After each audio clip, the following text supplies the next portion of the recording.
Hey everyone, Nick Engvall here. Before we get into today's episode, I want to tell you about some of the people that make the sneaker history community and this podcast possible. It's more important than ever to think about who you give your money to when you're buying clothing to go with your kicks. Our friends at Guilty Goods started their brand with a goal of giving back, especially to the communities that make sneaker culture possible. With every purchase from Guilty Goods, at least 10% of the proceeds are donated to organizations like Big Brothers and Big Sisters, the Susan G. Komen Foundation, the Movement for Black Lives, and many more. You can save 30% on your order by using the code HISTORY at guiltygoods.us. Again, that's history at guiltygoods.us for 30% off, and you can feel good about your purchase knowing you're supporting a meaningful cause. Sneakers are all about presentation, and if you're like me, displaying your kicks at home or in the office is just as important as when they're on your feet.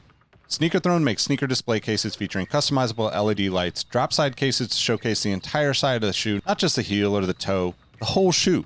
They've also got display cases for trading card collectors and hat collectors. To me, it's the perfect way to display your collection. You can save at least 10% on your Sneaker Throne order by using the code HISTORY at sneakerthrone.com. That's history at sneakerthrone.com.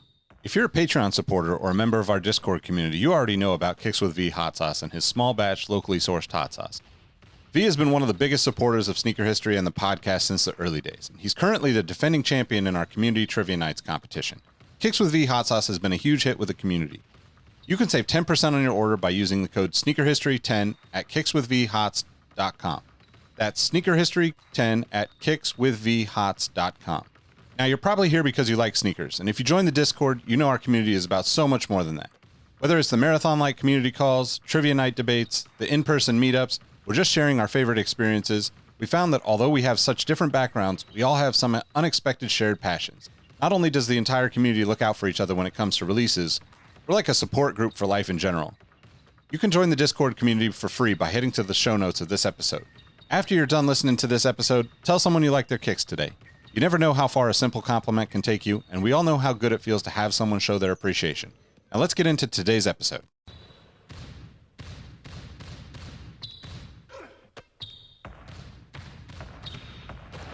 Jordan trying to shake off Starks. Oh, what a LeBron James with no regard for human life. 12 seconds. Bryant for the win. Iverson against Gill, the crowd on its feet. Allen for the win. Welcome to the Sneaker History Podcast. What up, what up? Welcome to the Sneaker History Podcast. My name's Nick Engvall. I'm with my guy, Mike Guillory. We're going to talk about some Nike news, this won't be like an official coffee time kicks, but if you haven't checked out Mike's new series on his YouTube channel and on all the other platforms, this is kind of like a news story-ish. But what's good, Mike? How you been? Oh, I'm good. You know, just trying to be like everybody else, getting these exclusive access that clearly before we started, everybody, Nick is the third person I talked to today in my circle of friends who got the access to these white cement threes while I sit here threeless. Hey man, I absolutely did not expect it. I haven't hit on anything in so long. I was like, I just tried, like I tried on the early access that they did, or the shock drop that they did, whenever a week ago, and missed on that.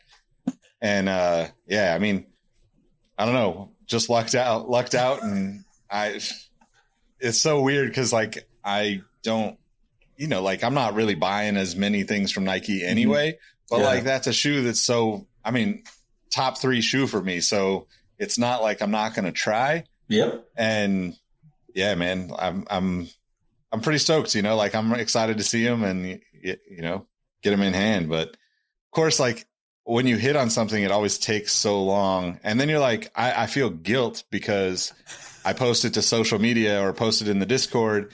And I'm like, I'm not trying to brag that I got these or rub it into anyone.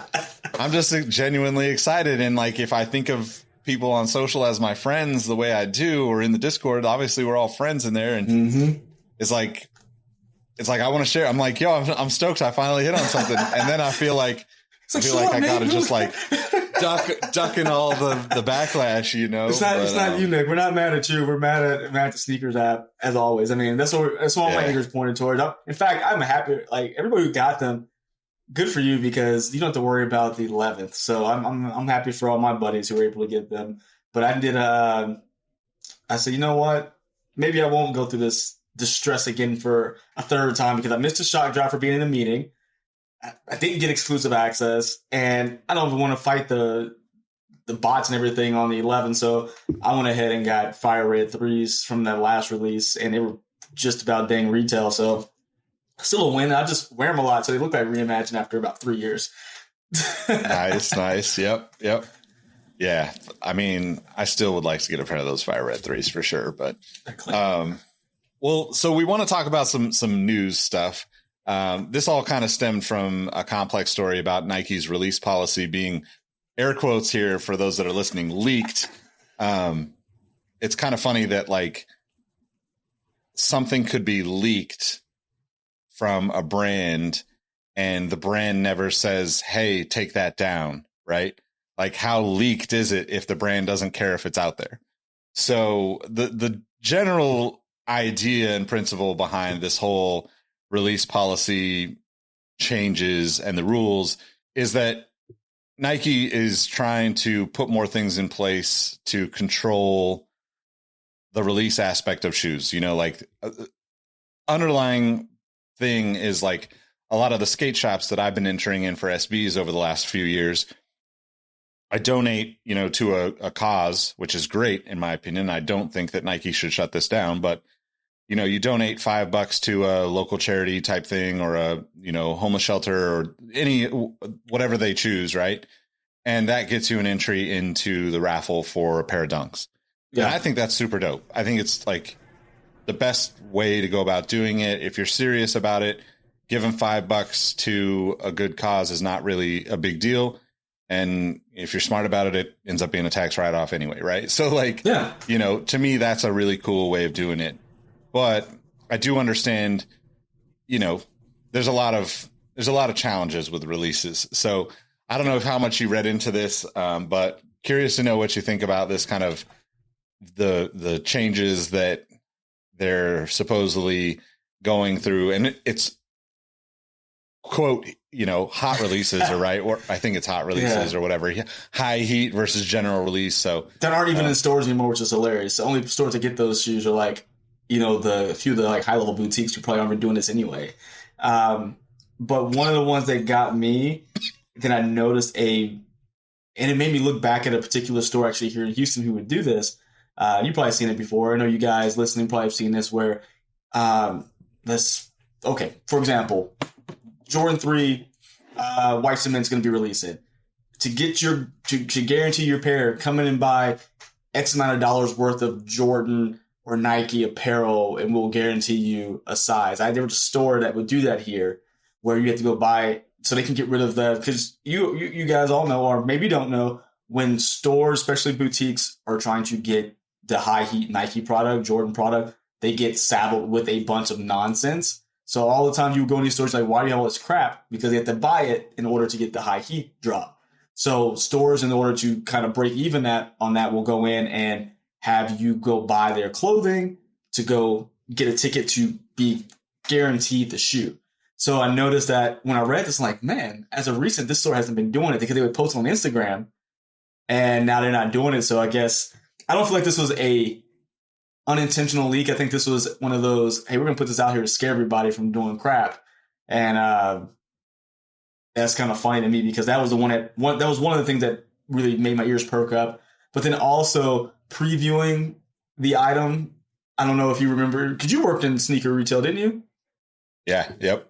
So I don't know if you remember back in the day, I remember when I worked at Champs, when we got stuff, you know, we got our shipment. If it's like something new, we would take one shoe, put it on top of the counter so people can see what was coming out in, you know, however amount of time. And so apparently not supposed to do that. And you're supposed to just put it out, 10 a.m. the day of the release or whatever that is. So that's just weird to me because I thought that was cool letting people know what was up. Yeah, I mean, when I was working at Finish Line, we had like a 7-day window. So we could talk about the shoe 30 days out. We couldn't show photos of it. We could show photos 7 days out or video, whatever. But yeah, I mean, a lot of these things that I'm seeing in here are not really changes to any policy. It's more just Nike kind of reiterating the policy. I'm assuming that this got sent out to all the retail partners. They probably, like, look, we all know that like the backdooring happens. We all know that resellers are going to buy from their friends. That's the nature of the game right now. And unfortunately, you can't really change that. But I think that the way they're going about this and laying it out, it gives them kind of a legal CYA. Yeah, like a legal CYA when they want to shut down an account. Yeah. And there's kind of two things that are really interesting about this. In Europe, these laws about reselling are much different. Like all of this stuff for Europe will be very like hardline. You probably won't see too many people breaking any of these rules now that they're written in person, written down for everybody. But in the US, like there's all sorts of ways around this stuff. So it's really kind of an interesting, it'll be an interesting thing to keep an eye on.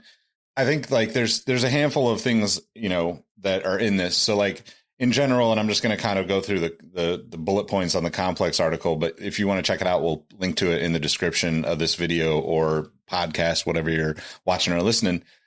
But basically the distinction between high heat and general release product is obviously a big deal. High heat releases should not be first come, first serve.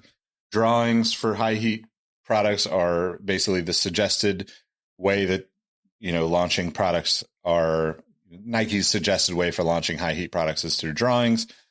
Stores can't charge for entries. Sneakers can't be used as prizes. Stores aren't allowed to sell to resellers.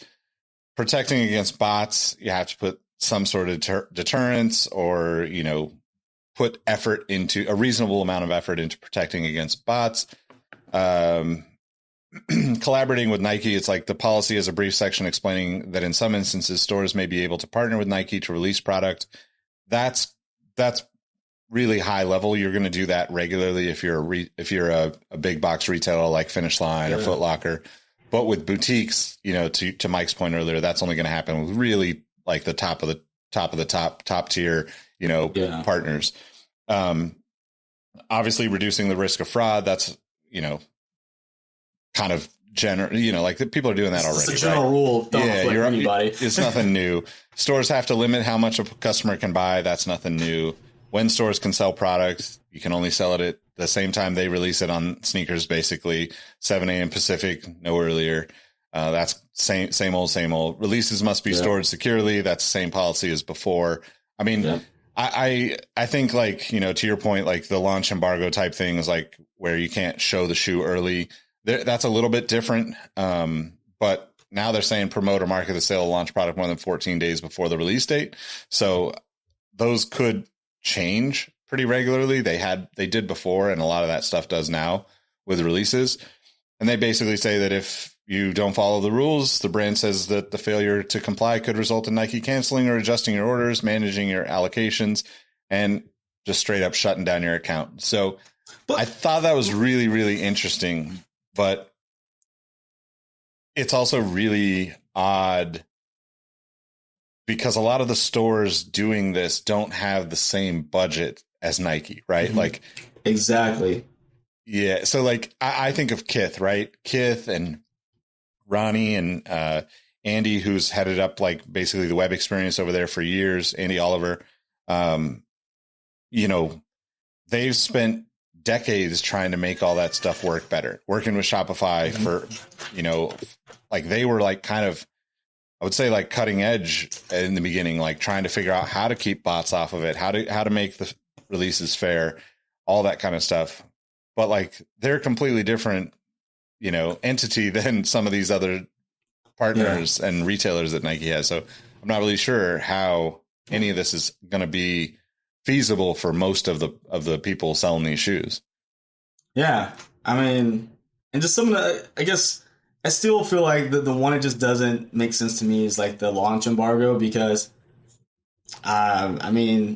Nike's showing the shoe off 30, 60, 90 days before they even release on like those sneakers apps deals, like the little shows or whatever. They're showing stuff coming out freaking in summertime already. So what's the difference? Are you just trying to make sure that no one shows it but you, but you're sending the product to them anyway?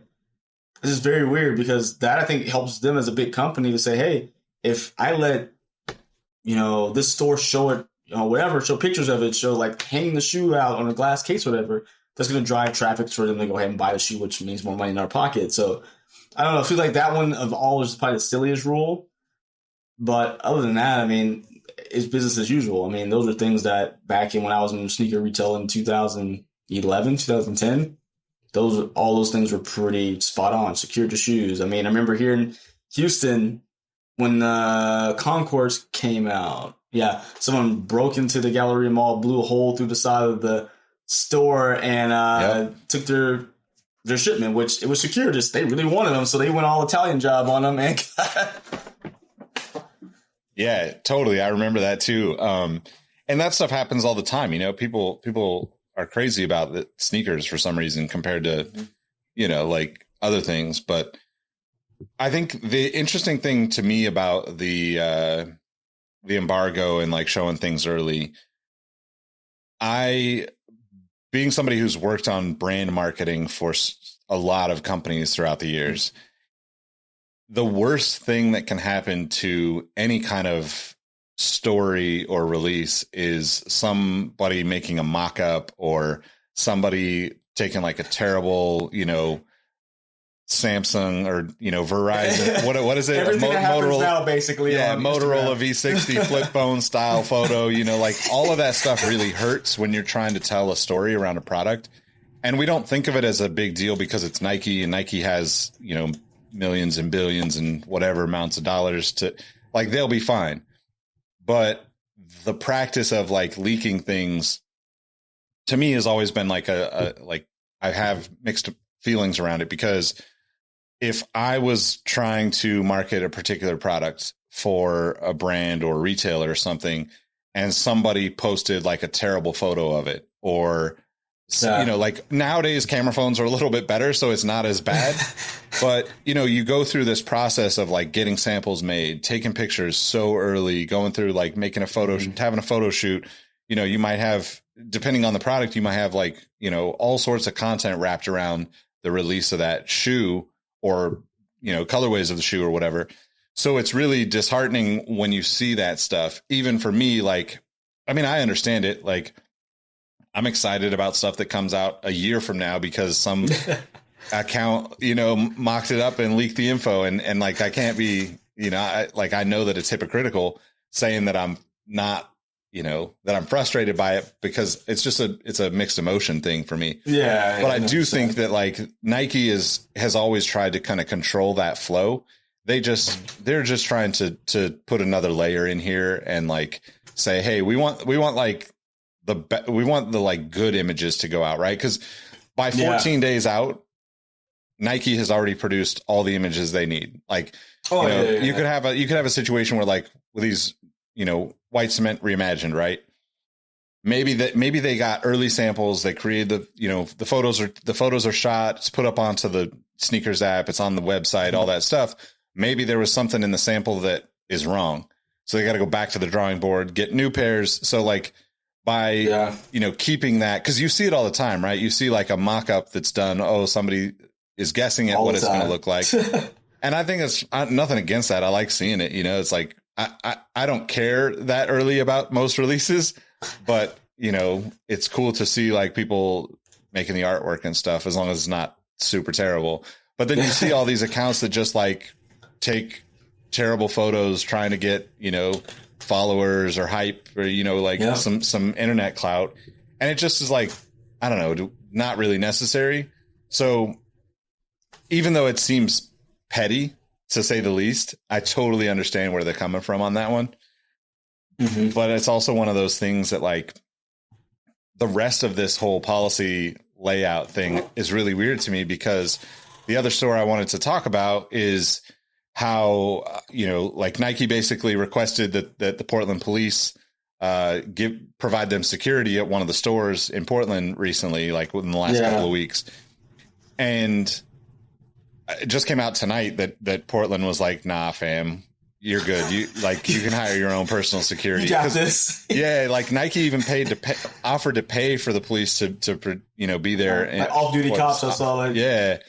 But that's funny to me, because that's like exactly why all these other things, like all these other things that you're putting out here for this policy, imagine like every store is probably in that same situation. You know, the white cements are going to be a big deal. Yeah. If Royals come out again, it's going to be a huge deal. The Jordan 11s, you know, like every year are a big deal. Any kind of hype collab, you know, people are trying to break into all sorts of things. So like they put all these things in place where it's like you can only play the game with Nike if you've got a lot of money to play the game. Yeah. So it's a really interesting, like almost like timing of these two things happening. Because to me, I'm just like, damn, if Nike's needing, you know, this kind of stuff, willing to pay for police as opposed to like private security, that's a big deal. You know, like I don't know why people aren't talking about that more. But also, it kind of makes me wonder if they just like leaked this, air quotes again for those listening, if they leaked this to distract from that issue, right? Because that's what I would do if I was trying to cover my ass with it. You know, like, look, something else. Hey, look over here. Look over here. Look at this. That's crazy to me. I mean, with needing that, I mean, I guess people are just nuts, but it's just needing that kind of security at a like just a shoe store. It boggles my mind still to this day. I mean, it never will change, I guess. But at that point, I mean, going back to even like the guidelines on when a shoe needs to release, it can't be prior to a certain time. If I'm worried about that, I'm not releasing shoes at that said time. If I'm worried about these crowds, I'm worried about fights, violence, I am literally just going to start sprinkling shoes in randomly anytime after that date because I don't want to deal with the nonsense. So, oh, no, sorry, we don't have them out yet. And didn't say we didn't get them. We just don't have them out yet. And maybe at 12, maybe at 5 p.m., I just start putting them on the shelf so when people walking in can grab them because that's the only way you're going to deter yourself from getting the issues you're having because all the issues happen from the anticipation and waiting and then somebody not getting what they wanted because they waited so long. Yeah, man. I don't know how you even go about any of that stuff. Like, honestly, like if I was a retailer, I'd be like, I don't even want to, you can keep all this shit. I'll just sell some like New Balances that nobody cares to like fight over, you know, like give me some Sauconys, some give me something different, man. I'm so everything excited. Else. So I'm not, people aren't going crazy, but yeah. It's crazy. It's funny. It's like, you don't hear about it as much anymore. I feel like we've been hearing about it more than we had been recently for some reason. Like, I'm like, man, people are really acting fools again. We started hearing again with these, those Cherry 11s that came out? I'm like, really? You guys really acting up right now. Yeah. I mean, I don't know. Like, obviously, the economy is not in a good place, so people see an easy come up or a potential possible easy come up or not even easy. They just see it as a way to come up and make some money and spirals out of control real quick. We think like got a bunch of sneaker dudes out there thinking they're like, you know, Italian Job, James Bond, you know. Right. Oh my God. You don't have to do this right now. But too much effort. And it's like, I don't think I have it. I think I've lined up one time for shoes, and then it was I lined up because it was the store was supposed to open at 8. It was for the 2012 Black History Month sneakers. I wanted to get the Kobe 7s. Lined up. The store was supposed to open at 8.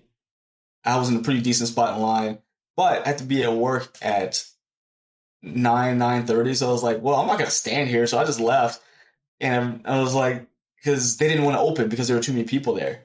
So they were doing everything they could not to open.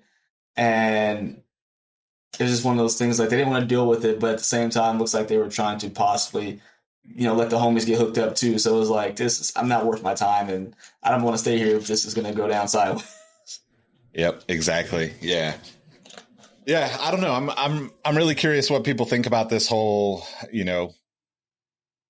rules for retailers thing that's coming out. I don't see it as a big deal. Obviously, I don't know. Like, obviously, I've known Brendan for a really long time over at Complex, but I just feel like leaked things don't necessarily need to be publicized. But like, if you need to, like, look, give getting the information out there for Nike, so it's a good thing for the relationships. I get it, but I don't know. It seems like it almost seems like his hands. Yeah, it almost seems like a non-story in my opinion. But they needed something. They're like, well, that's happening. But I swear, Brendan's always like leaking something. Like you're not leaking them. They're like, hey, Brendan, here's some stuff.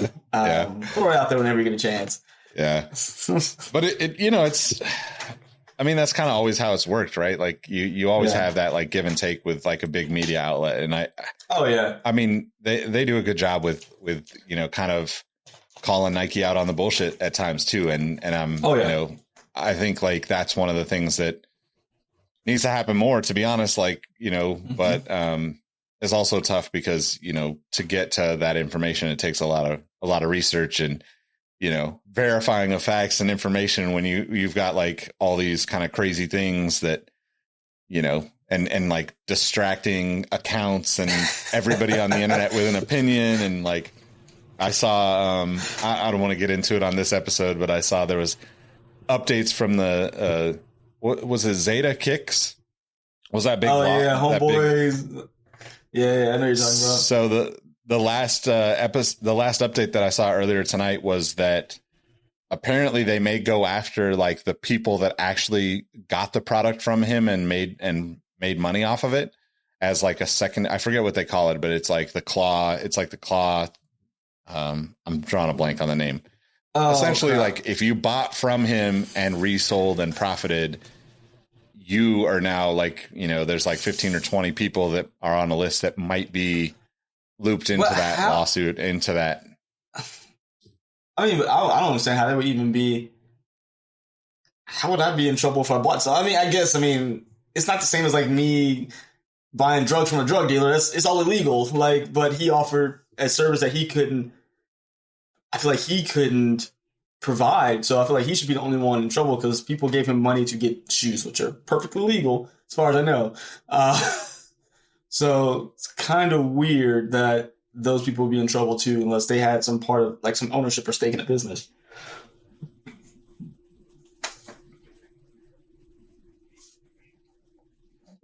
Let me pull it up just so I can provide the right information. I'm pretty sure it's from SockJig, if I remember right.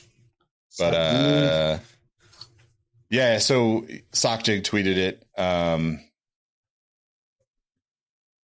Essentially, Zadeh Kicks update. The receiver is asking the court to initiate clawbacks against, quote, net winners, meaning if you cashed out early from Zadeh's Ponzi scheme, the court may be coming for you. Specifically, 19 people they've deemed as, quote, net winners of more than 16 million and could be pursuing legal action to claw back their earnings from the Zadeh Ponzi scheme. Whew. They're trying to do like an insider trading ruling on this. Yeah. It's crazy, but wow. I don't know what to say. I'm just like, get these people their money back I think this is the whole thing. Shut it down, get the people their money back, call it a day. I feel like we're putting a lot of manpower in this, which is a lot of other more important things, but liquidate them, sell all the crap, get the money, make them do a payout. I feel like that's as simple as that, but of course I'm not anybody who knows anything. Yeah, it's got to be super complicated, I'm sure, but I don't know. Let us know what you think in the comments. Let's talk about it in the Discord. I'm actually really curious to know, like, what people think about all these stories, because it's just the three things, right? It's Nike changing up the policy and putting it out there, leaking the policy for retailers. Portland police basically being like, no, you got to hire your own security. You can't hire our off-duty police. I don't even want to know what the details behind that are, but it seems kind of crazy. And then Zadeh Kicks, obviously, man, if you got involved in that, I feel bad for you. Yeah.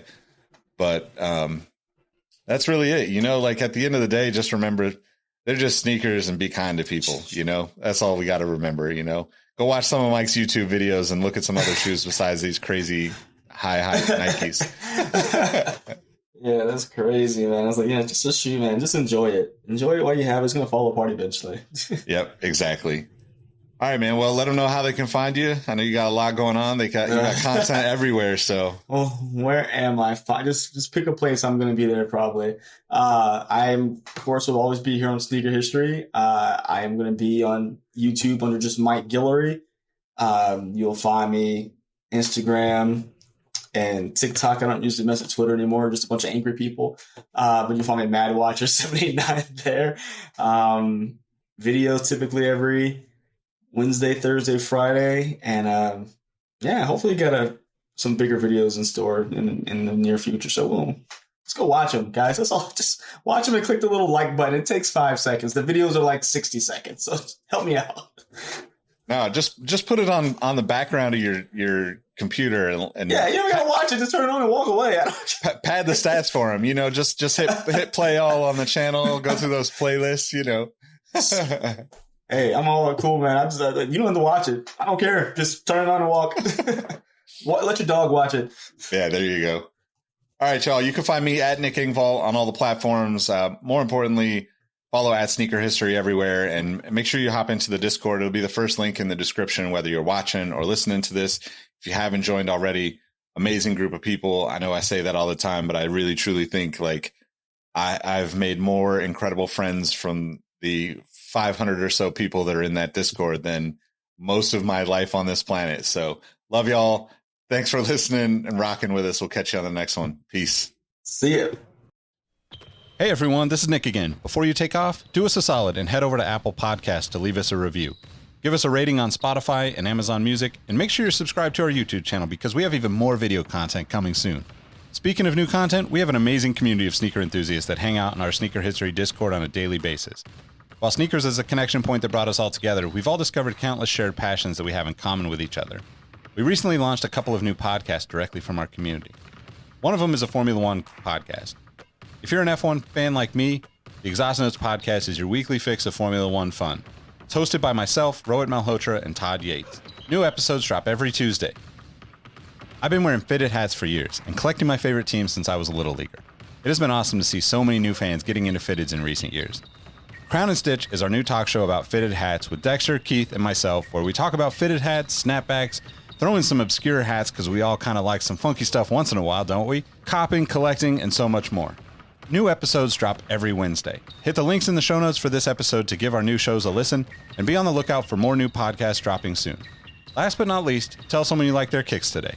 You never know how far a simple compliment can take you, and we all know how good it feels to have someone show their appreciation. Thank you all for the support, and we'll catch you on the next episode. Peace.